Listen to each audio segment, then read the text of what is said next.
Hello everyone. आज मैं आपके सामने 11th क्लास का चैप्टर 2 की थ्योरी लेके आया हूँ, जहाँ पे कुछ अकाउंटिंग टर्म्स बताई गई हैं। काफ़ी बच्चों को कन्फ्यूज़न रहती है कुछ अकाउंटिंग टर्म्स से रिलेटेड, उसके लिए मैं आपको यहाँ पे क्लियर करने वाला हूँ। यहाँ पे शुरू करते हैं। सबसे फर्स्ट में दिया हुआ है entity, basic accounting terms. Entity क्या है? एंटिटी मीन्स हो गया कोई भी फर्म, कोई भी ऑर्गेनाइजेशन जो क्या कर रही है, किसी बिजनेस को रन कर रही है। ठीक है, कोई भी ऑर्गेनाइजेशन क्या करेगी, जो इकोनॉमिक यूनिट होगी, इट मीन्स बिजनेस रन हो रहा है किस पर्पज़ से, प्रॉफिट अर्न करने के पर्पज़ से। इट मीन्स उसमें कुछ ट्रांजेक्शन भी होगी, उसी को क्या बोलेंगे हम? एंटिटी बोलेंगे। जैसे एग्जांपल यहाँ पे दे रखा है टाटा स्टील, मारुति एटसेट्रा। इसको मैं बहुत शॉर्ट में कवर करने वाला हूँ बेटा। अगर आपको कहीं पे भी किसी तरह का डाउट होगा तो आप मैसेज में सेंड कर सकते हैं, जो नीचे ऑप्शन आपको मिलेगा। बिजनेस ट्रांजैक्शन क्या होती है? बिजनेस ट्रांजैक्शन कोई भी फाइनेंशियल ट्रांजैक्शन जो बिजनेस के अंदर होती है, वो उसे बिजनेस ट्रांजैक्शन कहते हैं। किसी भी तरह का परचेज सेल करना, किसी भी तरह का रेंट पे करना, है ना, तो वो क्या हो जाएगा? बिजनेस ट्रांजैक्शन में हो जाएगा। बस आपको ये ध्यान रखना है कि फाइनेंशियल अगर ट्रांजैक्शन है, financial transaction it means monetary terms की बात वहाँ पे हो रही है, तो बिजनेस ट्रांजैक्शन होगा। कैपिटल क्या होता है? कैपिटल किसी भी बिजनेस को जब स्टार्टअप करने के लिए इनिशियल स्टेज में जब पैसे लगाए जाते हैं, कोई भी मनी लगा रहे हैं, उसे क्या कहते हैं? कैपिटल। कोई फॉर एग्जांपल कोई भी बिजनेस मैं स्टार्ट करने जा रहा हूँ, उसकी में मैं 50,000 रुपये अगर स्टार्टिंग में लगाता हूँ, या उसने की किसी उतने की वैल्यू की मैं मशीनरी लेके आता हूँ, तो उसे क्या कहा जाएगा?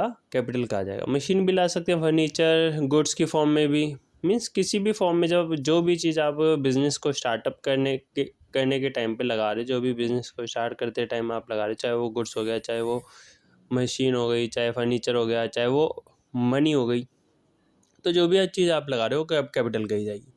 इसके बाद नेक्स्ट बता रखा है ड्राइंग।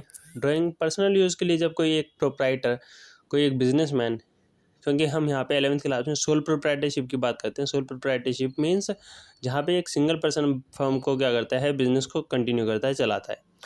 तो ड्राइंग क्या होती है? जब कोई एक बिजनेसमैन या ऑनर अपने पर्सनल यूज़ के लिए क्या करता है? मनी विड्रॉ करता है कैपिटल में से, तो उसे क्या कहा जाए? ड्राइंग कहा जाएगा। लाइबिलिटी क्या होती है? लाइबिलिटी किसी भी कोई भी अमाउंट जो पेएबल है, जिसको आपको किसी अदर पर्सन को पे करना है, वो क्या होती है? लाइबिलिटी होती है। कोई भी ऐसा पैसा, कोई भी ऐसी मनी, कोई भी रेंट किसी भी फॉर्म में आपको जो सेकंड पर्सन को अगर देना है, आपने अभी तक नहीं दिया है, इट मीन्स लाइबिलिटी। जैसे मेरा रेंट है, वो अभी तक नहीं दिया, तो वो लाइबिलिटी कहलाएगा। इलेक्ट्रिसिटी बिल अभी तक नहीं दिया, तो वो लाइबिलिटी है। आगे बढ़ते हैं। लाइबिलिटी को अगर क्लासीफाई करें तो दो पार्ट में डिवाइड कर देते हैं यहाँ पे। एक करंट लाइबिलिटी है, एक नॉन करंट लाइबिलिटी है। करंट लाइबिलिटी क्या होता है? करंट लाइबिलिटी जो 1 ईयर के अंदर अंदर आपको जो पे करनी है, वो करंट लाइबिलिटी है। जो आपके पास ऑप्शन है कि जिसे मोर देन 1 ईयर तक आपको पे करना है, वो नॉन करंट लाइबिलिटी है। बस टाइम पीरियड के बेसिस पे आप इसको डिवाइड करेंगे, करंट लाइबिलिटी और non current liability. Current liability वो लाइबिलिटी है जो आपको 1 ईयर के अंदर अंदर पे करनी है, और नॉन करंट लाइबिलिटी वो है जो आपको 1 ईयर से मोर देन 1 ईयर का आपको टाइम मिल जाता है। एग्जांपल यहाँ पे दे सकते हैं, जैसे क्रेडिटर, बिल्स पेबल, ये करंट लाइबिलिटी का एग्जांपल है। और फिर नॉन करंट लाइबिलिटी में हमारा बैंक लोन, जो लॉन्ग टाइम तक आप पे कर सकते हो, डिबेंचर, ये लॉन्ग टाइम के कहे जाते हैं।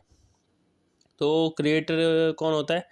क्रिएटर वो पर्सन होता है जिसको हम पैसे देंगे। ठीक है, जैसे मान लेते हैं मुझे किसी के 10,000 रुपीज़ देने हैं, तो वो पर्सन मेरे लिए क्या कहलाएगा? क्रिएटर कहलाएगा। इसी का वाइस वर्सा क्या हो जाता है? डेटर हो जाता है। वो पर्सन जिसने मुझे पैसे लेने हैं, वो क्या हो जाएगा? डेटर हो जाएगा। इसके बाद के बात करते हैं एसेट्स क्या होती है। एसेट्स जिस पे में हमारी ऑनरशिप हो और जो लॉन्ग टाइम तक बिजनेस को कोई बेनिफिट दे। तो इन दो पॉइंट पे हम एसेट्स को याद रख सकते हैं। फर्स्ट कैसे याद रखेंगे? कोई भी ऐसी thing, anything which benefit in long term in business is called asset, है ना। और दूसरा क्या कह सकते हैं? जिस पे ऑनरशिप हो, है ना, जिसमें बिजनेसमैन की क्या हो? ऑनरशिप हो, मालिकाना हक हो, उसे क्या कहेंगे? एसेट्स कहेंगे। तो यहाँ पे एसेट्स की कुछ डेफिनेशन दे रखी है, उसको आप देख सकते हैं। फिर एसेट्स को अगर डिवाइड किया जाए तो बेसिकली हम यहाँ पे 2 पार्ट में डिवाइड कर देते हैं, एक करंट एसेट होता है, नॉन करंट एसेट होता है, ठीक है। करंट एसेट की बात करें तो करंट एसेट हमारी कौन सी होती है? करंट एसेट जैसे हमने करंट लायबिलिटी को पढ़ा वैसे ही करंट एसेट है, जो 1 ईयर तक आपके पास रहेगी, उसके बाद आपके पास से चली जाएगी, वो क्या होती है? करंट एसेट होती है। जैसे कैश हो गया, ठीक है, बैंक हो गया, डेटर्स हो गए। अभी मैंने समझाया जिस पर्सन से आपको पैसे लेने हैं वो डेटर है आपके लिए, वो पर्सन, उसका नाम नहीं हम दिखाएंगे, उसको डेटर के नाम से बोलेंगे। स्टॉक हो गया, कैश हो गया, ये सारा हमारा क्या है? करंट एसेट है। 1 साल तक ही हमारे पास रहेगा, उसके बाद हमारे पास से चला जाता है। फिर बात करते हैं non current asset. Non current asset वो होती है जो हमारे लॉन्ग टाइम तक हमारे साथ रहती है, जैसे बिल्डिंग हो गया, फर्निचर, मशीनरी होगी, 1 ईयर से मोर देन तक हमारे साथ क्या रहती है? बनी रहती है।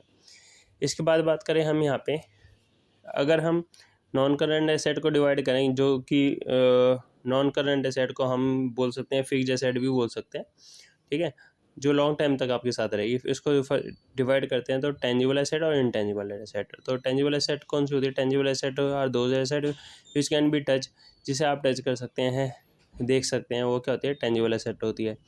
टेंजिबल एसेट के एग्जांपल क्या हो सकते हैं?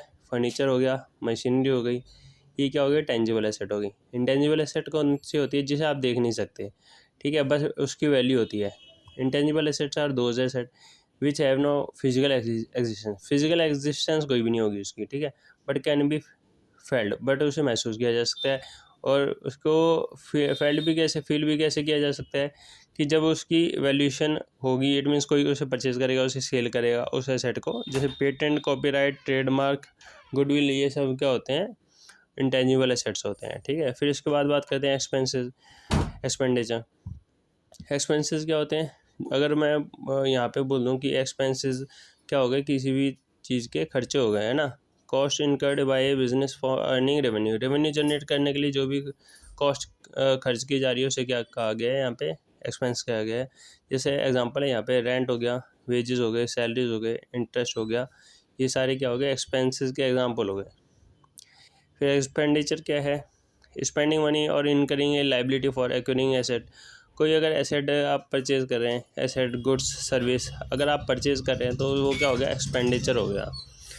तो बेसिकली हम बात कर सकते हैं कि वन साइडेड जो पेमेंट कर रहे हैं वो एक्सपेंसेस हैं, और जो हम एसेट्स वगैरह एक्वायर करने के लिए जो खर्चा कर रहे हैं वो एक्सपेंडिचर है। बहुत सिमिलर हैं एक्सपेंसेस और एक्सपेंडिचर, ठीक है।